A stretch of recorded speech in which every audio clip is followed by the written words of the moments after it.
Okay, welcome to lecture 7, fusion welding fundamentals. In the last lecture, we have studied the welding fundamentals of welding, and today we're going to talk about the fusion welding processes.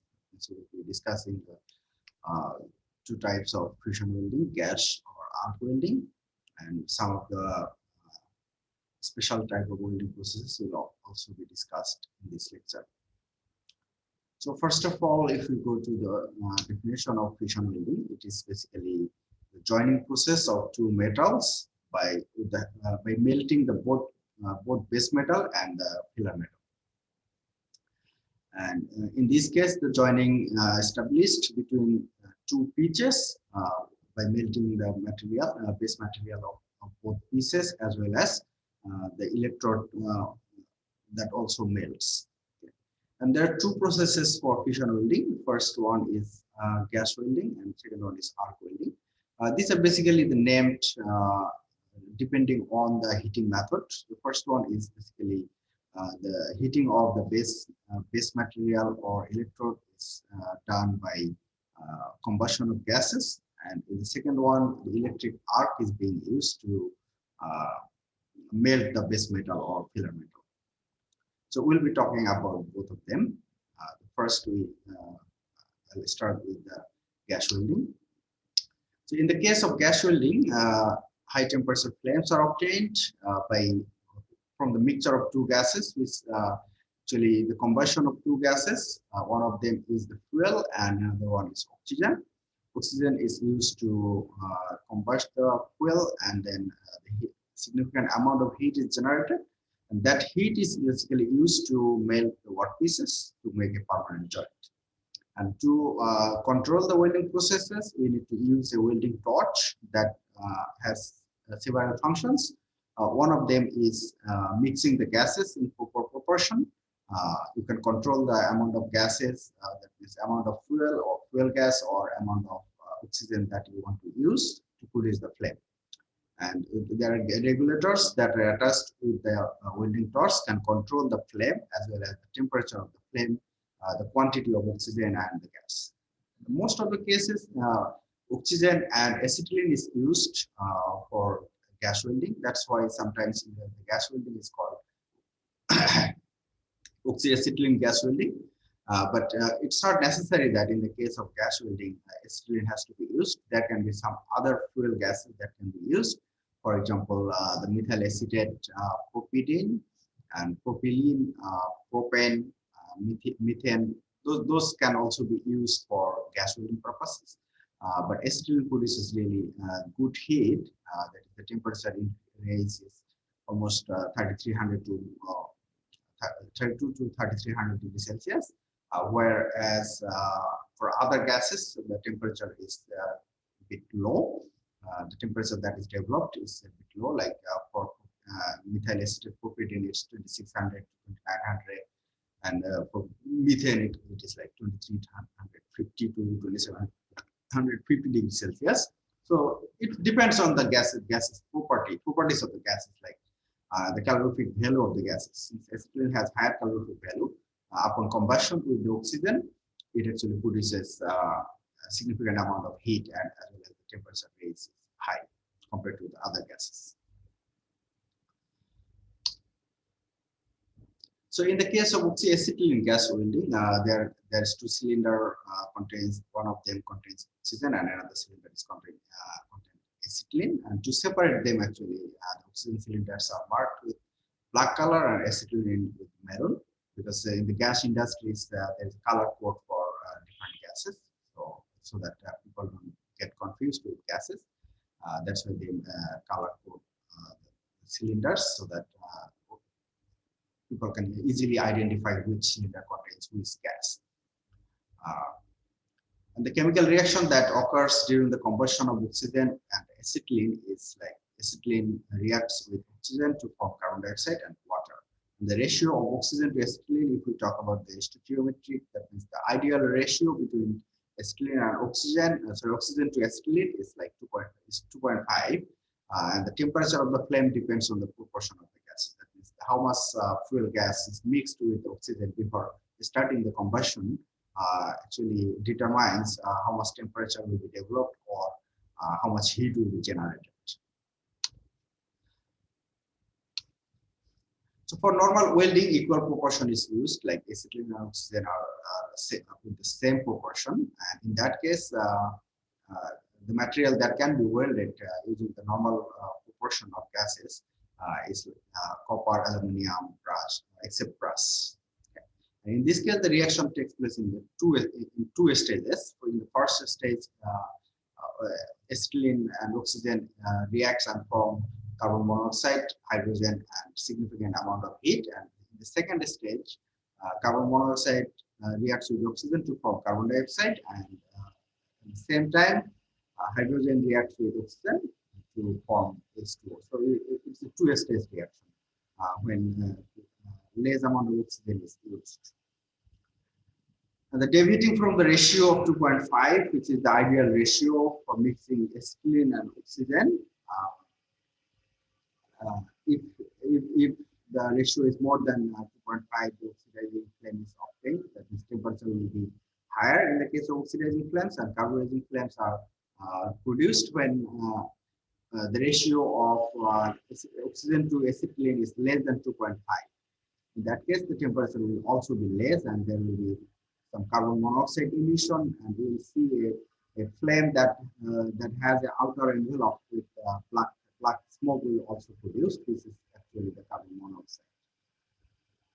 And oxidizing flames are basically used to cutting or welding non-ferrous metals like copper, brass, etc. And carburizing flame is mostly used for welding steel material.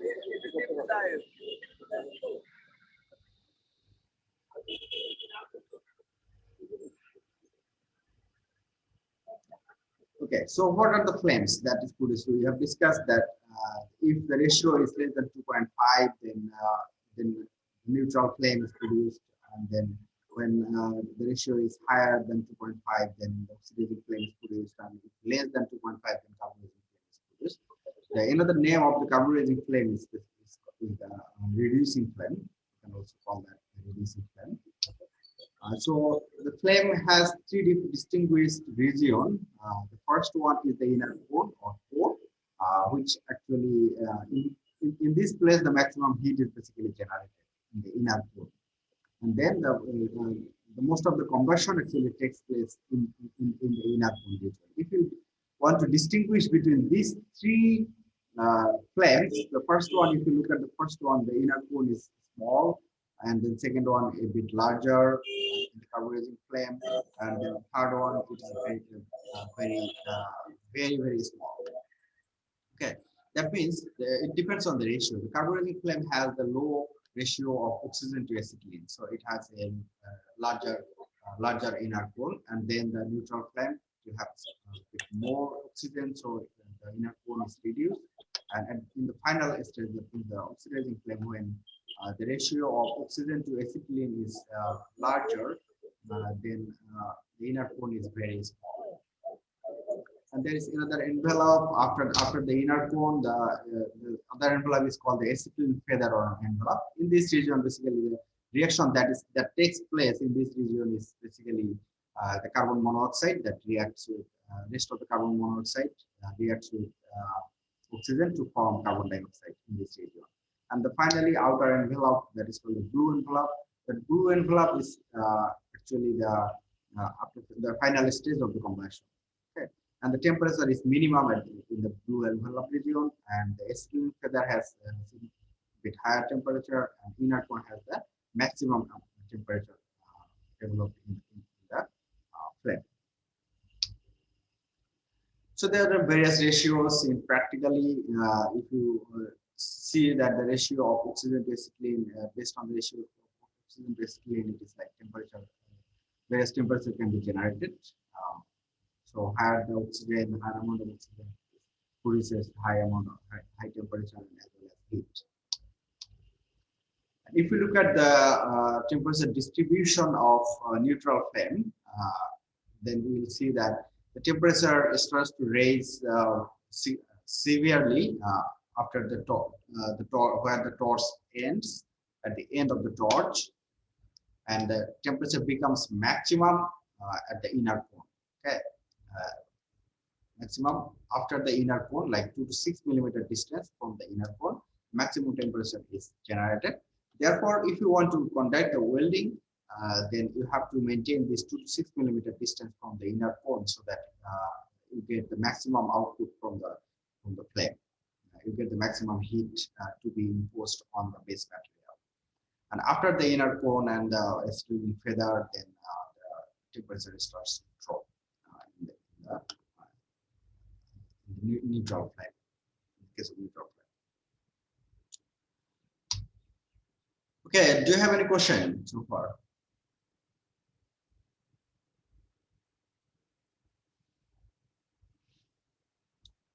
All right, then let's talk about the principle of operation for gas welding. In the case of gas welding, we'll have two cylinders with regulators to control the flow of oxygen or gases, or to control the pressure that needs to be maintained in the hose.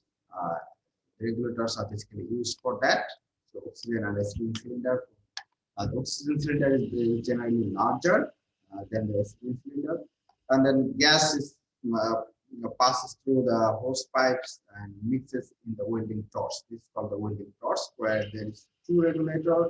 One is oxygen control valve, and another is acetylene control valve. You can control the amount of oxygen or amount of acetylene that you want to react or mix inside the torch.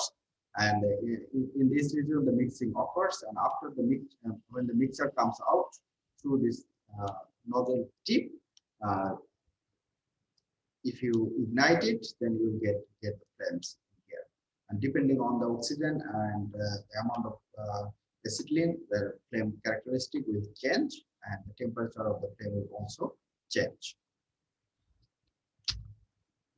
And to conduct the gas welding, there are two types of operation. You can conduct the gas welding two ways of holding the welding rod and the torch tip.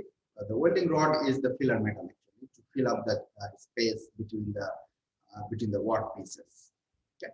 And how do we hold the welding rod and torch tip? Based on that, there are two types of gas welding method. First one is the forehand method. In the case of forehand method, welding rod follows the torch tip. That means torch tip will stay at the front and move in this direction, and the welding rod will follow the torch tip. That means welding rod will stay behind the torch tip. And torch moves in a straight line, but the rod moves in a loop. That means the torch movement is kind of a straight line, but in the case of a rod has to be moved like a spiral movement, like this. Okay. In this way, you move the welding rod. Okay, and suitable for heavier section. This method is very much suitable for heavier section, so that you can fill up the space very carefully, and both the base metal can be made properly to get a proper welding. And the inclination of welding rod and torch tip is dependent on welding rod and torch tip. It's like the angle is inclination is 30 to 40 degrees Celsius. Sorry, not the degree Celsius, it will be degree. 30 to 40 degree and 40 to 50 degree for the torch. The torch will make an angle from the horizontal. It is like 40 degree to 50 degree, and in the case of rod, it is 30 to 40 degree. So this is the ideal case. This is, manually, this cannot be controlled discreetly, but if you do, then you will get a better welding. And second one is the backhand type. In this case, the welding rod, torch will be followed by the welding rod followed by the torch tip. That means the welding rod will move in a straight line in the welding direction, and the torch will move like a spiral. The spiral movement of the torch will be here, and in this case, the angle between the inflation rod is slightly changes. That is 30 to 40 degree is constant, but the torch angle is like 60 to 70 degree. And the suitable for pipes, plates, or small thickness materials, where deep penetration or a significant amount of melting is not required. In that case, the backhand type is favorable welding method for gas welding. Okay. Do you have any question? No, sir.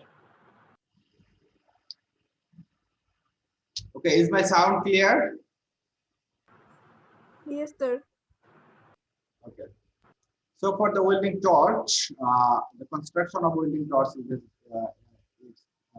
if you want to discuss about that, then it has the interchangeable nozzle. This nozzle can be changed depending on the cutting or welding that you are conducting. So different types of welding nozzles are available, and they can be used for different purposes. And there is a gas mixing chamber. The gas mixer passes through this, and oxygen control valve and acetylene control valve is control the oxygen and acetylene, and the connection with the hoses of the oxygen and hoses of the acetylene established in this region.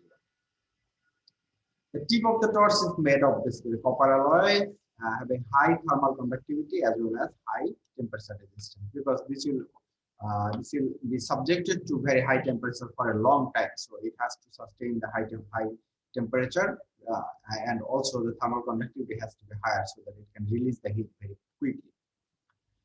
And two types of torches can be used. One is the medium pressure type, and then the one is low pressure type.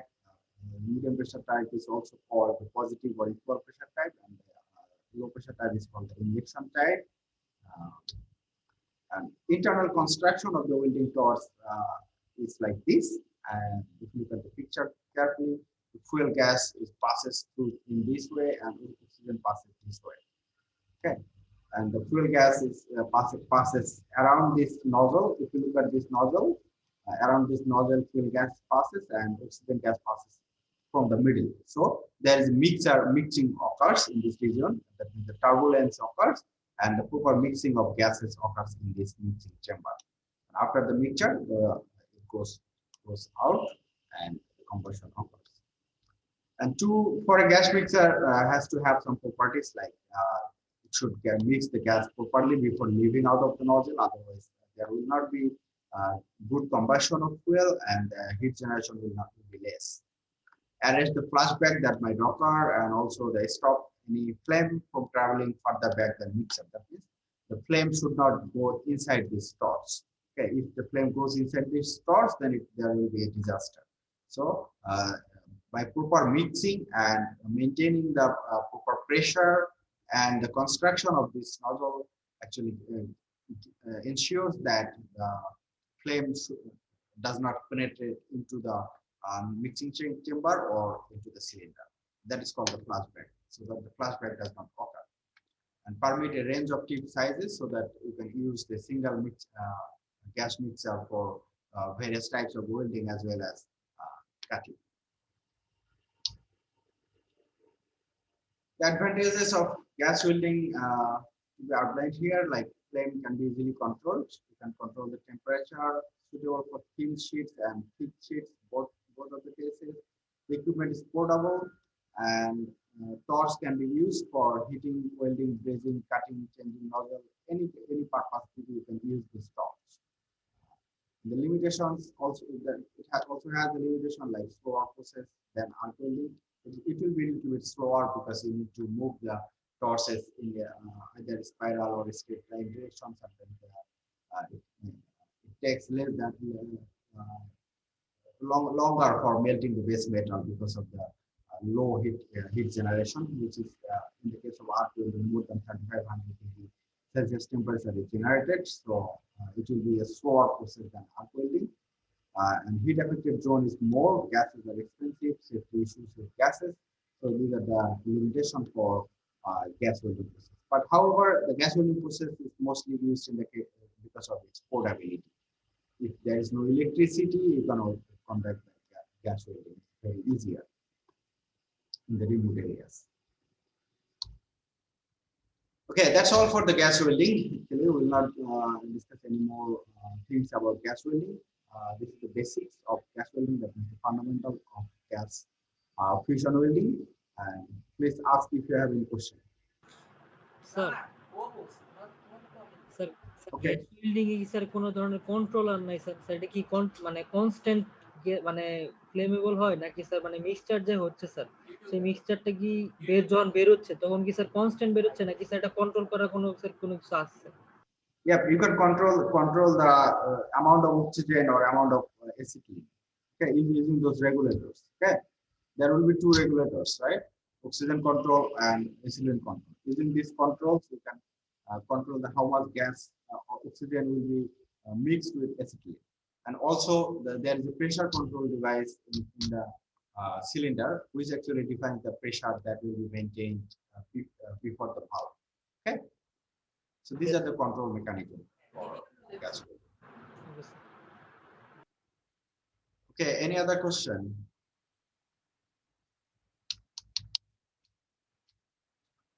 Okay, next we'll go to arc welding.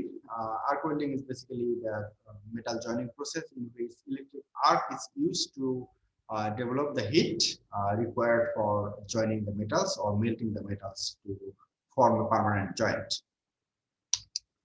High temperature of arc is maintained in the arc terminal. Often in the arc terminal, and temperature is above 3600 degrees Celsius, and the arc that is created by low voltage and high current supply. In the case of arc welding, you need to remember that the voltage has to be very low and the current has to be very high uh, because of the heat generation equation. A is equals to I square RT. In this case, the I is the determining factor for how much heat is generated. So voltage is kept very low so that it does not affect the welder for safety, as well as the high amount of heat generation because of the high current supply. Okay, and the current supply can be sometimes like 1500 ampere. Okay, and the arc initiation voltage is like 60 to 100 volt. A little bit higher voltage required for arc initiation, and for maintaining 40 volt is enough. So in the most of the cases, the arc welding occurs in between 40 to 60 volt. Okay? And the electrodes that are used to produce the inert environment, the electrode has a coating that is called the flux coated electrode. That coat actually protects the environment. I'll talk about the flux coating in the later slides. And about the power supply, it can be either AC or DC. Both type of power supply can be used, but AC power supply requires really highly skilled worker because of it doesn't have any polarity, and there is some difficulty of welding during AC because of the polarity, because sometimes positive and negative, and then because of that frequent shut off of arcs arc distinguish occurs. That means the arc gets eliminated because of the polarity. And if the worker is not very highly skilled, then maintaining the arc is very difficult. But in the case of DC, DC power supply, it is not like that. It is very easier.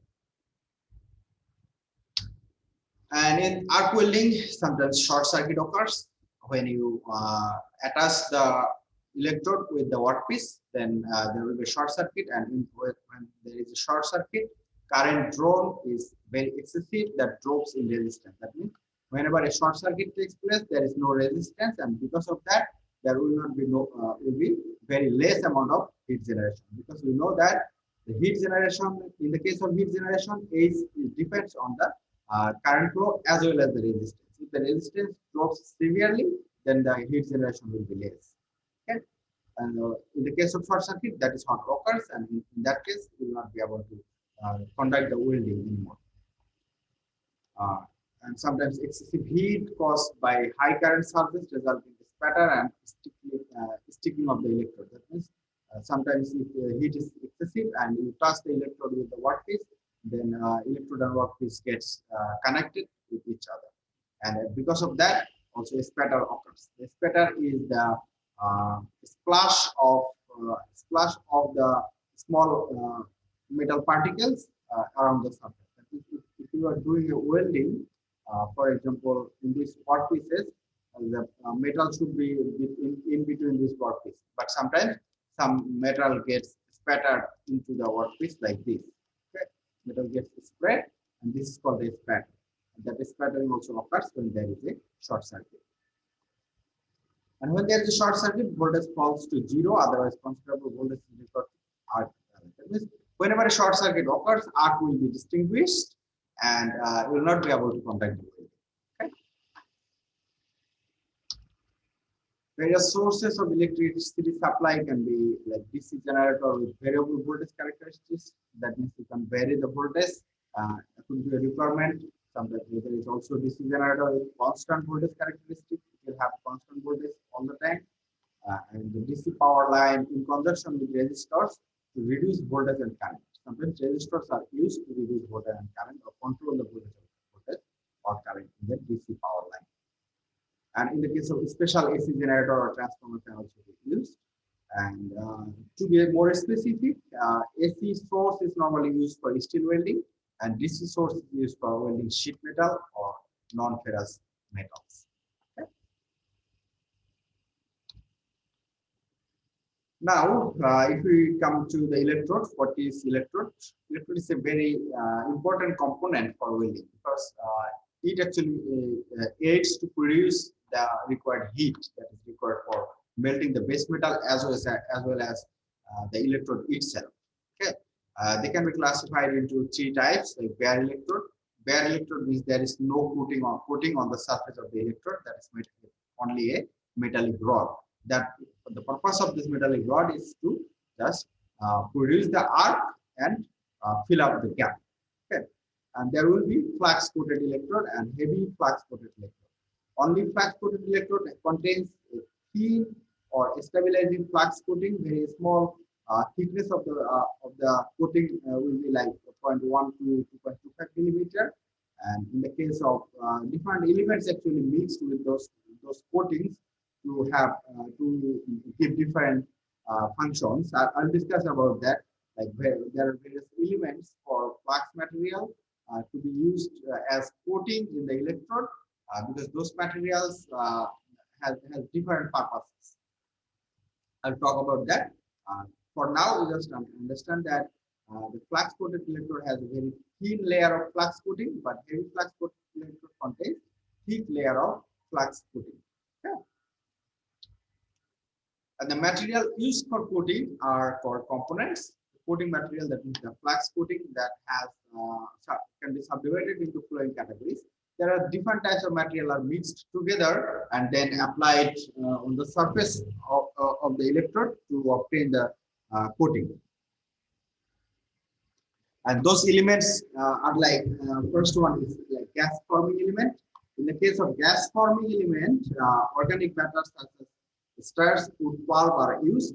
These matters actually when there is arc generated, and this material actually heated up and they produce gas which actually protects the welding zone from the environmental oxygen. Okay. And second one is the slag forming. China clay, feldspar, manganese, titanium ores produces slags to prevent molten metal form. That means when you conduct an electrode at welding, when you conduct a welding, after the welding, there will be a welding bead. Let's say you are conducting the welding in this region, and this is the welding zone.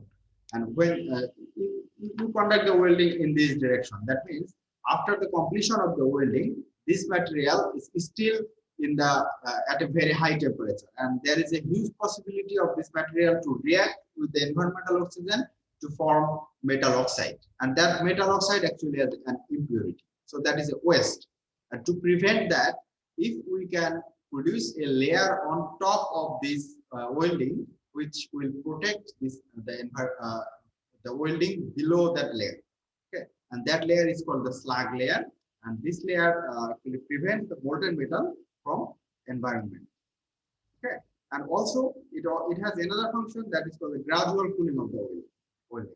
If the welding zone is cooled very suddenly, then there will be different property, and if you cool it slowly, you will get better property.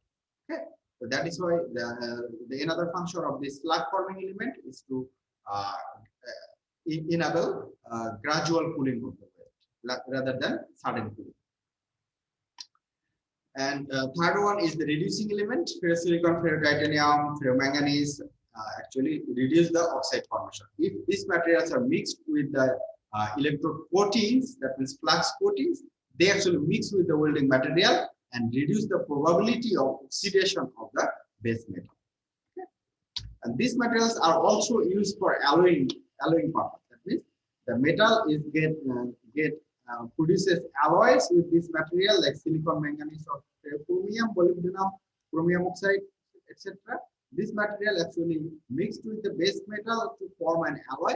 An alloy has superior property than the base metal.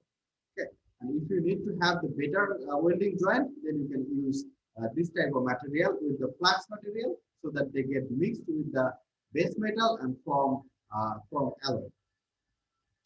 And another one is the stabilizing agent. This stabilizing agent, the purpose of this is that to stabilize the arc. As I said before, like in the arc welding, you need to maintain a distance between electrode and the workpiece, that is 2 to 6 millimeter distance. And if you do not maintain this distance, arc will be extinguished. But if you use this stabilizing agent with the electrode, then you can the distance, the range actually increases. That means if it is like 2 to 6 millimeter or 2 to 4 millimeter, then it might increase like 2 to 10 millimeter, and still there will arc will not be extinguished. Okay, so that is why these stabilizing agents are used with the coating. And finally, the binding agent. The binding agent's purpose is that all other elements has to be combined and stay together. And to facilitate that, the liquid glass dextrine are used as binder to compact all these things together, to stick all these things together with the electrode. Okay. Okay. Any question? No, sir. Sir, Yes. sir, how sir wood pulp make coating, sir? It is a natural wood pulp or starch. Okay. These things actually produces gases when you heat them up. Okay. Different types of gases are produced, and because of those gases, the oxygen cannot come into the welding zone. Okay. Yes, sir. Thank you, sir. Sir slags এর sir ফাংশনটা কি sir, মানে স্ল্যাগস বিষয়টা শুধু কম বুঝছি। There are two functions of the slag. First one is to prevent the molten metal from the environment. That means whenever a welding is done, and you need to protect the surface, and there is a small layer of slag is produced, and this layer protects the welding job, okay, from the environment, so that environmental oxygen does not react with the molten metal. This is the first function, and the second function is whenever there is a layer on top of the welding zone, then the heat release from the welding zone will be slower, and because of that slower heat release, you will get better property in terms of mechanical strength. Okay. So thank you. Okay. Any more question?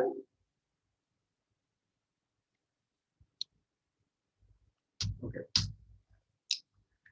And there are some disadvantages of bare electrode, as you have already understood that how the flux coating works. So their flux coating always has advantages, but in the case of bare electrode, if there is no flux coating, there is a formation of oxide or nitrides can form, which is the weak element, and striking of arc is difficult. That means the generation of arc is very difficult if there is no stabilizing agent. And rapid melting of the electrode melts very quickly, and reasonable depth of penetration is not obtained. That means the molten material penetration into the base metal is not obtained often if you use the bare electrode. Okay, now the shielded metal arc welding. This is one of the type of arc welding that is widely used arc welding process. If you look at the different shops around you, will be seeing this type of welding. That is a very general purpose welding that is called shielded metal arc welding. In this case, a metallic wire is coated with flux material like calcium chloride, cellulose, and iron powder. This actually the flux coating. This green zone is actually the flux coating, and this is the core wire. That means this is the basic filler metal, and this is the coating. When there is the flux gives off gases as it is decomposed to prevent the oil contamination, and also it forms the slag.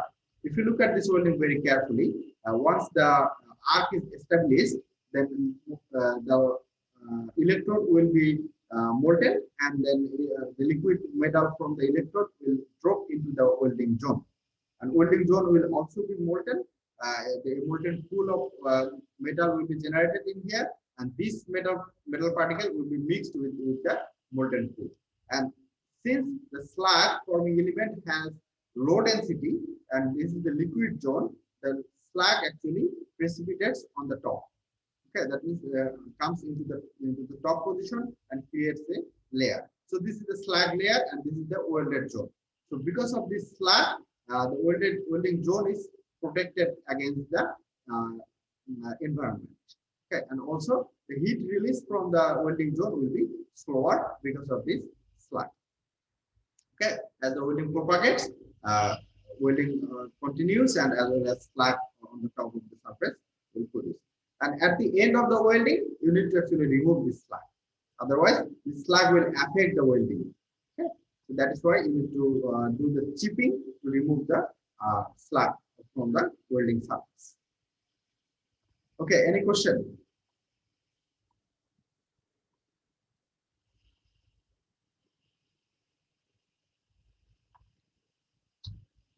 Sir, I have a question, sir. Okay. Sir, why are you using the slag, sir? Because sir, after the completion of the welding, we can use sort of colors or dye for No, prevent the it, oxidation. just immediately after the welding, this metal is very hot at very high temperature. And whenever you raise the temperature of the metal has a very high chance of reacting with the environmental oxygen to form metal oxide. Okay. And if that occurs, then welding zone will be disturbed. Okay. You will not get the desired property. And you need to protect that. And after welding is complete, the slag will be removed, and then you can apply paints or other things. Okay. Yes, sir. Slag is not a permanent solution for to protect that. It is the solution during the welding. Okay. Thank you, sir. Sir, Okay. why should we need welding according to our department? What is the application? Why should you Need welding according to our department? What is the application? of welding in leather engineering, right? According to leather engineering. Okay. In the case of, I'm not from the department of leather engineering, as you know, but as I can think that like that. Whatever you do, whatever engineering you study, okay, there are a lot of different challenges that comes during your service time. Okay, so this can be one of the type that you need to really know to maintain the leather, the machineries in the leather industry. For example, if you need to make a certain attachment for to produce a certain, for example, leather for manufacture leather shoe, you might need something something like a dye. Okay, and to produce that, you might need to use the welding. Okay, did you get my point? I don't know the leather engineering completely what you study. I think most of the cases you study the chemical things, or in the production stage you might know various manufacturing methods of leather products, right? Hello.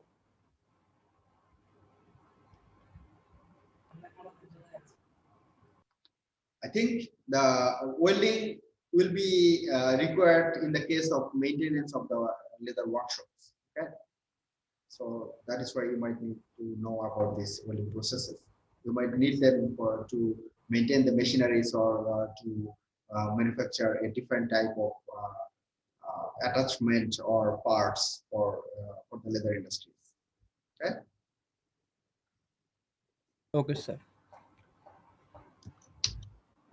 All right, for the power source, in the case of shielded metal arc welding, AC, DC both can be used. As I said, like AC is used for the most of the cases, the steel material welding, and DC is for other materials.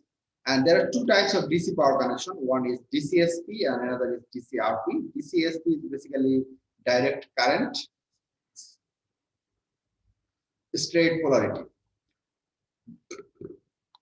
So DCSP is the direct current straight polarity, and DCRP is the direct current reverse polarity. In the case of DCSP, electrode will be positive terminal, and in the case of DCRP, electrode will be in the negative terminal. Electrode will be negative terminal for DCSP, and for DCRP, electrode will be positive terminal for maximum penetration.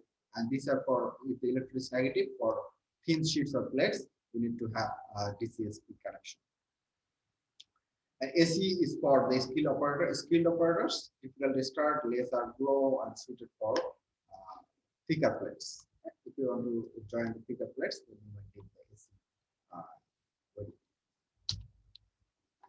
Advantages include process is simple and inexpensive and suitable for shop jobs or field works. And process determines other welding processes in maintenance and repair industries. Dominates actually. Other welding processes. Most widely used welding process, the shielded metal arc welding. Okay, and big range of metals and their alloys can be welded using this method, and welding can be carried out in any position with higher weld quality. That means you can conduct the welding vertically, horizontally, or on the roof. Okay, in any direction you can conduct the welding. It is very useful. Mechanization is difficult because of the frequent change of electrodes. Electrodes are changed frequently, so mechanization is kind of difficult. In welding long joints, defect may occur at the place where welding is restarted with the new electrode. That means if you have a long plate to join, then after joining this much, the electrode is finished, and then you start the joining again from this region. So in the connection point in here, there sometimes defect may appear, and failure may occur in this region. Weld times are rather slow since the consumable electrode must be frequently replaced, because using one electrode length is kind of 1.5 feet. So frequently you need to change the electrode, and that actually reduces the welding time. There are various applications: building bridge connection, shipbuilding, boiler pressure vessels, joining large pipes of penstocks. In almost all repair or maintenance works, you need to conduct this kind of welding. That is called the shielded metal arc welding. This is very useful.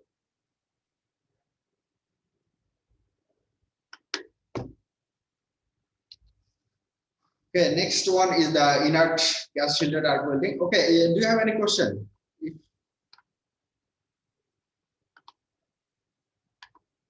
Okay, so we'll go for the next one. The next one is the inert gas shielded arc welding process. In this case, actually the welding environment is protected by a different inert gas. Okay, there are two types of two methods are used for this purpose. That means this is also an shielded metal arc welding, but it does not have, the electrode does not have any coating.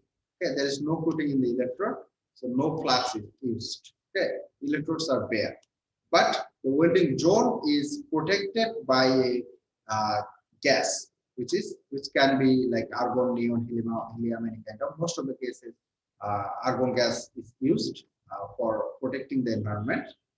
And I'll talk about that. Before going to that, we need to discuss the two methods. One is non-consumable electrode. In this case, electrode is not molten. Okay, electrode does not melt, and it does not get introduced into the material. Sometimes third metal is used for that, and that is called the TIG welding, tungsten inert gas welding. In this case, tungsten material is used for the electrode as an electrode. And in the case of consumable electrode, the metal inert gas welding, that means whichever metal you are welding, you need to use the same metal rod for consumable electrode type arc welding. It is called the metal inert gas welding, or in short, MIG welding, and this is called the TIG welding.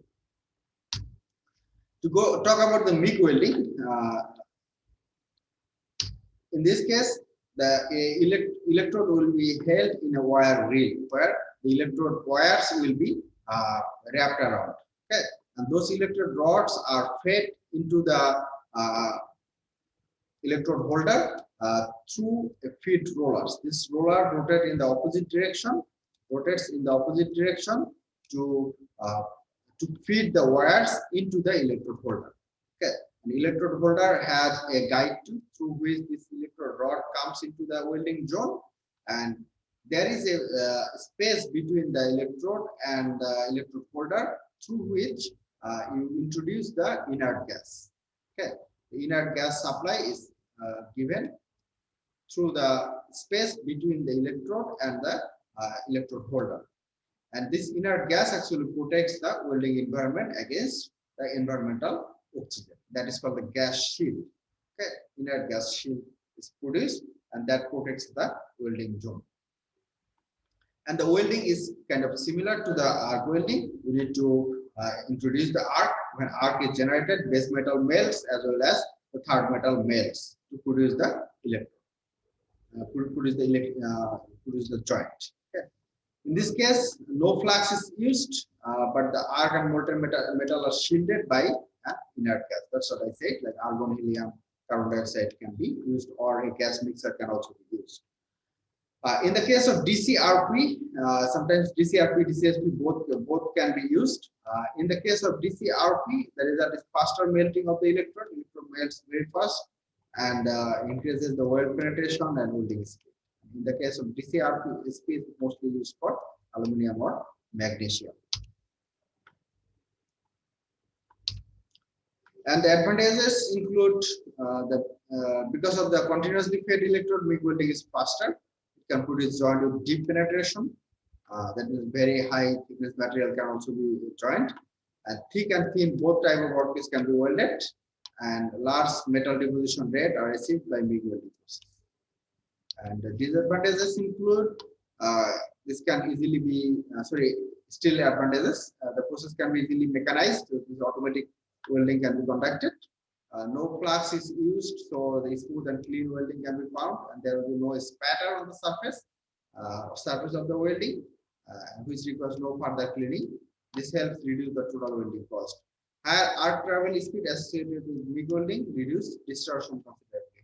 Whenever you try to join two different work pieces, then there is a distortion. Then dimensional accuracy cannot be maintained sometimes. So in the case of MIG welding, it is a very faster process, so the distortion is very less. And the disadvantages: welding equipment is more complex and more costly and less portable, and weld metal cooling rate is higher than with the process that deposits slag over the weld metal. That means after the welding is complete, this zone is not protected anymore, so the material will be cooled down very fast, and there will be a layer of slag formed on the surface. But since during the welding it is protected, after the welding this layer will be smaller compared to the other processes. And so in the case of faster cooling, this zone will become hardened. That means harder material will be formed, and it will have like brittle-like structure that we can break very easily. Okay. And that is why after MIG welding, sometimes you need to do the heat treatment to distribute the properties, that is to get a better property of the welding. So this is one of the disadvantages of metal inert gas welding. Okay. Okay. Any question?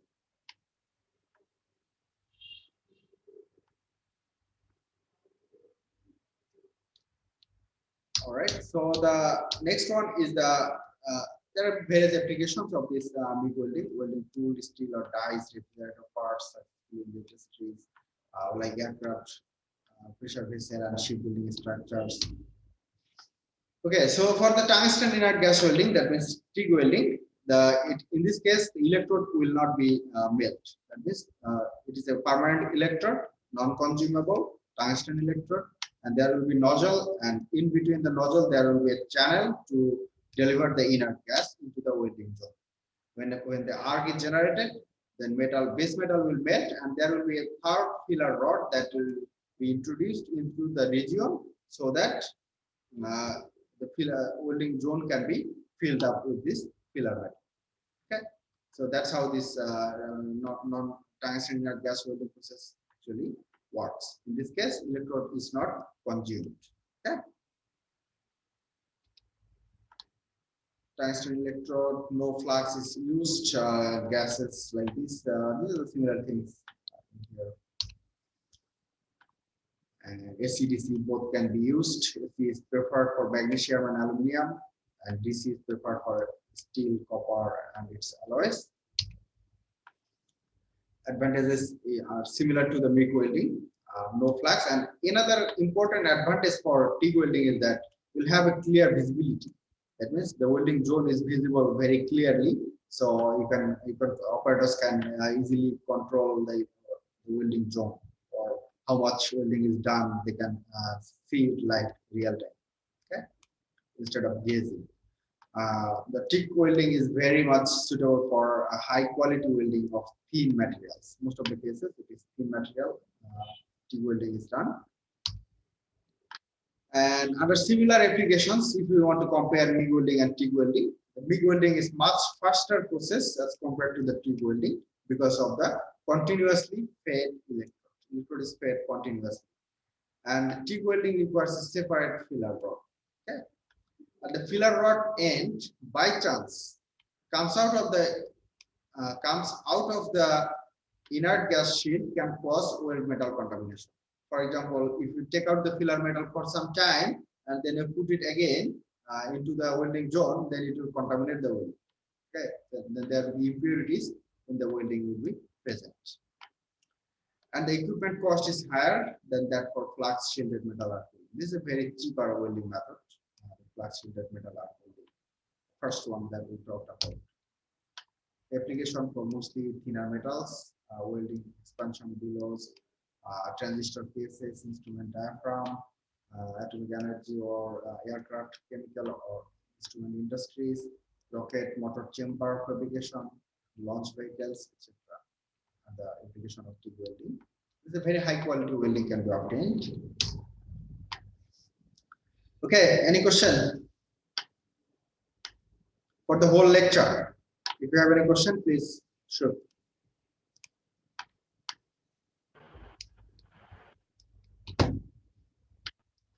No questions. Okay, so this is the end of today's class, and in the next class we will start with the submerged arc welding. Hopefully, in the next class we can finish my part of this course, and then let's see when the exam takes place.